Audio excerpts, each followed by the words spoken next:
Ya, ahí, por ahí. Mete tú el tema de Trinidad, otra atomizaje ahí. ¡Fra! Mete el tema de rapto, otra cuestión, mejor dicho. ¿Dime? Hermano, disculpe, ¿me puede explicar el 9:15 donde dice, y fueron desatados los 4 ángeles Sí. que estaban preparados para la obra día, mes y año? Primero 2 preguntas. Una, precisa, ¿cuáles son los 4 ángeles? Y 2, ¿por qué en términos de la literatura que aparece aquí, aparece hora, día, mes y año, como si en efecto fuera un aspecto cronológico exacto? Que solo Dios conoce. Entonces, en primer lugar, simbólicamente, cuando hablamos del Éufrates, lo que quedaba del Éufrates, dice los 4 mensajeros que estaban en el Éufrates. ¿Ok? ¿Qué significaba eso? En la antigüedad fueron todos imperios que históricamente vinieron a invadir a Israel. ¿Ya? Estaban los asirios, los babilonios, los persas, los medas. Listo. Todas las medias. De ahí para allá. Todo eso es Éufrates. Históricamente pasó eso. Oye, no lo dice en Jeremías. Copa de oro en mano del Señor es Babilonia para juzgar a quién? A Israel. Ya. Ahí está. Entonces, lo que fueron imperios, esto es simbólico. No es que literalmente ahora vamos a esperar que venga Irán, Irak, Kuwait o algún otro país a atravesar el Éufrates para venir a juzgar a Israel. Eso sería incoherente. Lo que tú tienes que ir a ver ahora, cómo es el que el Señor va a utilizar las potencias del mundo o los gobernantes del mundo para inclusive someter en la criba a su pueblo. Por ejemplo, va a llegar el momento en el que un gobierno, donde sea que vivamos, puede llegar a emitir un concepto que vaya en contra de la Escritura, y a dónde se va a saber quién es quién. Entonces no tienes que pensar geográficamente y con esa rigidez de que allá en el Éufrates geográfico, porque hemos visto que todo esto es simbólico. Ya hemos visto que para Israel Es en la maqueta. Es la maqueta. Correcto. O sea, Así es. vuelvo y pregunto, discúlpame, mi insistencia. Y fueron desatados los 4 ángeles. Los 4 mensajeros. Entiéndase mensajero mejor. Y por eso te digo, mensajeros puede ser cualquiera que ejecute palabra de Dios. O sea, la pregunta sería, ¿cuáles son en este momento, hoy, en el siglo XXI, esta palabra escrita en el primer siglo, a nivel histórico, como lo estaba escribiendo a nivel histórico hacia la eternidad? Sí, pero es que, mira, es como hablar de Egipto espiritual. ¿Dónde queda el Egipto espiritual? El mundo. Por eso cuando dice, Entonces, fueron desatados los 4 mensajeros que estaban preparados. Por eso ya te dije, los 4 mensajeros son los 4 imperios que existieron para juzgar a Israel históricamente y geográficamente, porque son las únicas naciones o imperios que quedaban al otro lado del Éufrates. ¿Ok? Estaban los caldeos, los asirios, los persas y los medas. Listo. Bien, esos 4 ejecutaron juicio, a veces para bien y a veces para mal.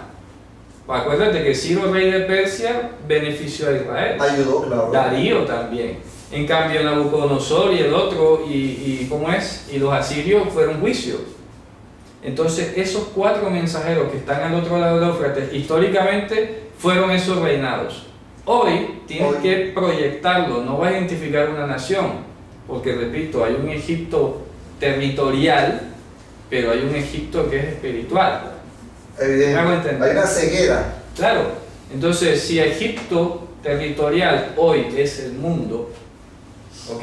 Lo que tenemos que estar o aprender o rescatar de estos 4 mensajeros, de esos 4 imperios, es, bueno, ¿qué hicieron esos 4 imperios?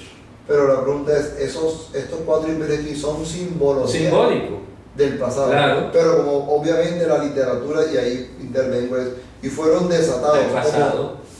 Está en pasado.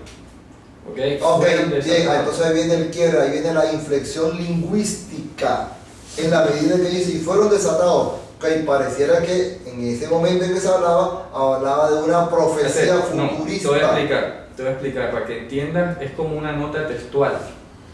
Es como cuando tú quieres referirte a algo del futuro aludiendo al pasado. Como lo vimos con Jesús, de Egipto llamé a mi hijo. Está escrito, eso es una cita textual, pero no las estás interpretando históricamente, sino a futuro, o en el presente en el que se está dando. ¿En qué la está diciendo? En el que la está diciendo. Entonces, y fueron desatados los 4 ángeles que están en el Éufrates. Ah, sí, eso pasó allá. Pasó allá. Pasó allá, históricamente. Pero es lo que va a suceder. Pero es lo que va a suceder ahora. No como sucedió allá. Como sucedió allá. Entonces dice que estaban preparados, entonces vuelve y dice, como si hubiese estado haciendo una programación, Claro. que estaban preparados Para el la día, hora año, el de- lugar correcto. que Dios estableció. Entonces, Encesó la potestad. volvemos a la pregunta inicial, primigenia, es por esa curiosidad que todos siempre los seres humanos tenemos. Es Claro. como cuando le preguntaron a Mashiach, Señor, ¿cuándo Ah. restaurarás el reino? ¿Qué nos interesa eso? A mí, entonces yo me siento, yo pareciera que yo me sentara al lado de ese apóstol que le preguntó a Mashiach, Claro. bueno, ¿y cuándo vas a restaurar las 12 tribus? Es que mira, una de las cosas que yo dije al principio cuando empezamos a estudiar es que justamente muchas personas a veces quieren entender Apocalipsis para ver cuándo van a pasar las cosas. Y eso nunca te lo va a decir el libro. Claro, eso es evidente. Nunca te lo va a decir. Entonces se dice para el año, mes y día. Ah, sí, Dios lo sabe. Claro. Ya, pero tú no lo vas a saber. Nada, claro. Tú no Ni, lo nos- vas a ni saber. debe interesarnos solamente. Ni nos debe interesar. Claro, por supuesto. eso yo lo dije ahorita. Feliz el que se ha hallado haciendo en su tiempo lo que tiene que hacer. Punto. ¿Ya? Mira, él lo dijo, vengo como ladrón en la noche. Oye, si el padre de su familia supiera cuándo venía el ladrón, seguro lo espera y lo ataca. Y mira lo que dice, y fueron desatados los 4 ángeles que estaban preparados para la hora, el día y el mes y el año, para matar la tercera parte de los hombres. Y el número del ejército de los de a caballo eran 200 millones. y ¿Dónde hubo sale esa el cifra? número de ellos. ¿Verdad? ¿Dónde sale esa Ahí cifra? va. Salmo 68. ¿Ya? Lealo. Pasa que la traducción no lo Por menciona eso, así. y apenas estaba en la primera parte del 15, iba apenas en el 15. Sí, sí. Pero vuelvo y te digo, lo que pasa es que venimos de pronto todavía con el tema de saber con exactitud No, cuándo no, tocar. ya hemos superado esa instancia, eso es evidente. Sí. Lo que estamos viendo es la literatura porque siempre habla como si fuera haber sido una programación hacia futuro. Sí, lo es que lo es. Ah, entonces, no Sí, estamos, lo es. entonces la interpretación. Lo es, solo que nosotros no lo vamos a saber nunca. Eso lo sabe Dios. ¿Cuándo Dios? ¿Cuándo está? Sí, hay un día, hay una hora, hay un año específico, pero no te lo dice el libro en ningún lado. El día 22 de julio del 2032 va a pasar eso. No lo dice en ninguna parte. Ni queremos que lo Ni den. queremos que lo diga, ni nos interesa que lo Porque diga. ya el mejor testimonio es, Señor, Ser ¿cuándo- hallado haciendo lo que te toca hacer. Estamos hallados haciendo. Punto. como las vírgenes que permanecieron siempre con su luz. Claro, Esa, ya, esa, eso es esa, todo. esa. Salmo 68 que Salmo 68 o el 69 quizás. Vamos a Ya ver. el testimonio lo dio. Sí, ya lo dio, ya. Todo lo demás que quiera pasar, cuando lo quiera hacer, me da igual. Que nos vaya haciendo Dios. Por ejemplo, vamos a ver donde dice, los cargos del Señor son ese, en el 17. Dice, los cargos del Señor son, bueno, en hebreo dice, Marquebot de los Inrey Botal, 20.000. 20.000. Y luego dice, Alfei Shinan, que significaría 2 veces 1000 la cifra anterior multiplicada. Eso, repito, sería equivalente a decir 200 millones. Es como si tú pusieras el 20.000 hasta llevarlo a la potencia que dé 200 millones, como multiplicarlo como que por 10.000, algo así. Sí. Bueno, ahí está. Alfei Shinan. Y porque pone esa cifra 20 millones, 200 millones. Por eso. ¿Qué representa? Porque pudo poner otro. porque- Es una cifra que simplemente te está diciendo, oye, esto no lo puedes contar. Esa cifra no se puede escribir en hebreo. Por ejemplo, en hebreo bíblico no se pueden escribir cifras de millones. Hablar de millones se podía hablar, pero no se podía escribir. ¿Sí me van a entender? El sistema numérico hebreo no permite escribir millones. Entonces tú dices, sí, son 20.000 elevado a la 10.000 o 20.000 por 10.000. Escribe el número, no puedo. No hay letra para escribir eso. ¿Sí me van a entender?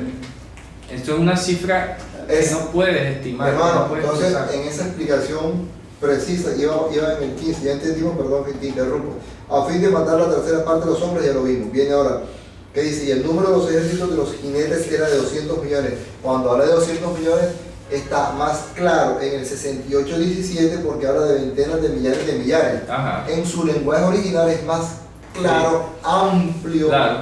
el Más preciso. salmo más preciso Claro. del contexto de lo que viene que el propio la literatura del Es Apocalipsis. correcto. ¿Es así? Claro, sí, porque fíjate tú, ¿qué dice ahí? Dios viene desde el Sinai con millares, 200 millones de ángeles.